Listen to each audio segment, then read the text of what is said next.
she tried to get me arrested for parking in my own driveway. Then karma towed her away. I never expected a parking spot to become a battleground. But when I rolled into my driveway with my brand new truck, I had no idea it would kick off an all-out war with my neighbor, one that ended with her SUV dangling off a tow truck and her reputation in flames. Let me back up. After years of busting my tail working overtime as a mechanic and side gigs on weekends, I finally rewarded myself.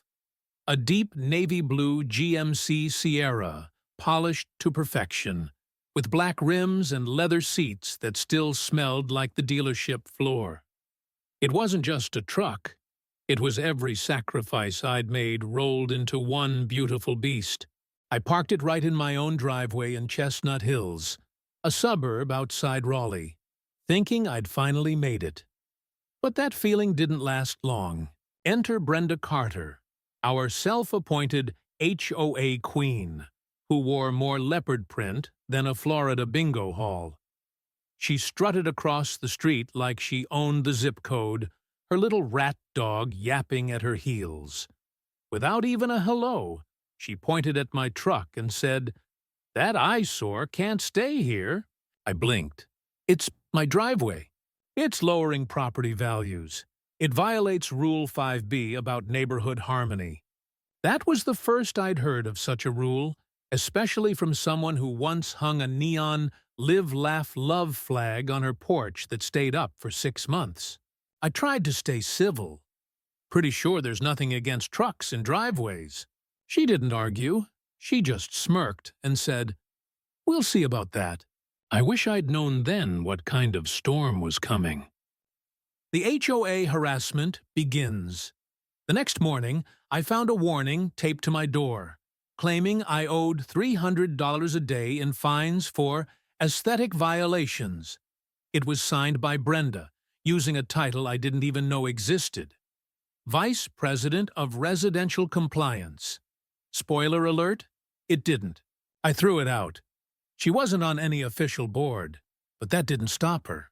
She started photographing my truck daily, sometimes pacing like a mall security guard with a clipboard. One afternoon, she even called 911. I watched 2 police cars roll up and expected the worst. The officer looked at me, then at my truck, then back at her. "Ma'am," he said, "this isn't a criminal issue. It's a driveway." She flipped. "It's disrupting the peace. That color, it's violent." The officer barely held back a laugh. "If you misuse emergency services again, we'll press charges." That should have been the end. But Brenda doesn't quit. She escalates. Fake patrols and real trouble. A week later, I caught her and 2 of her friends, all wearing bright orange vests and carrying walkie-talkies, calling themselves the Neighborhood Preservation Patrol.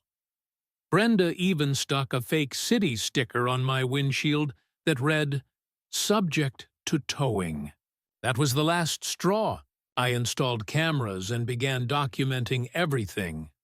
And when she called a real tow truck to take my vehicle off my own property, I showed the driver the deed, the footage, and proof that she wasn't a real HOA officer. Police showed up again. This time, they saw everything in real time. They didn't just issue a warning. They took Brenda in for questioning. Here's the twist, though. As the tow truck was about to leave empty-handed, I pointed out her own SUV, parked illegally in front of a fire hydrant. He towed her car instead. The entire street watched in stunned silence. Some clapped. Others just shook their heads. But it didn't end. There, Brenda returned days later, now calling herself Kathleen, in a secret Facebook group.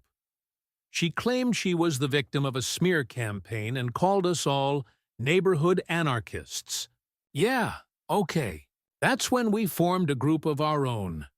Not to gossip, but to fight back legally. We called ourselves the Fair Community Collective, and we kept receipts. Videos of Brenda measuring grass with a ruler, yelling at kids on scooters, forging fines. One neighbor even caught her trespassing at 3 a.m. trying to rip out my new truck owner parking zone sign. The last straw? My motion sensor light snapped on and caught her red-handed yanking the sign out like she was pulling weeds from her soul. That footage got sent to the board. The fall of a tyrant. At the next HOA meeting, Brenda marched in with a leather folder and a face like she was ready to sue the planet. She tried to speak, but the board president cut her off. We've reviewed the footage, the bylaws, and the state codes. You've impersonated an officer, falsified documents, and harassed residents. You're removed, effective immediately, and banned from holding any position for 5 years. She stood there, speechless. No more fake titles, no more stickers. Just a woman stripped of power by her own actions. Peace at last week's past.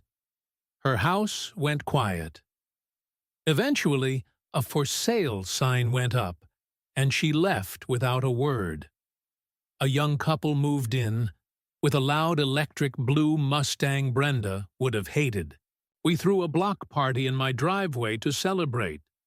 Burgers, beer, music, laughter. Someone even made a short film from all the camera footage called Brenda, Rise and Fall of a Driveway Dictator. We laughed until we cried. And for the first time in years, this didn't just feel like a place to live. It felt like home. Your turn. So let me ask you this. Do you think Brenda deserved what happened?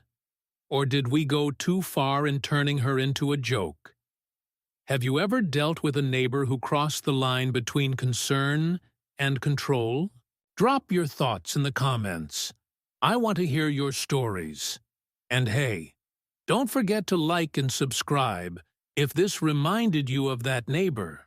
Let's talk about boundaries, control, and when standing your ground turns into something bigger.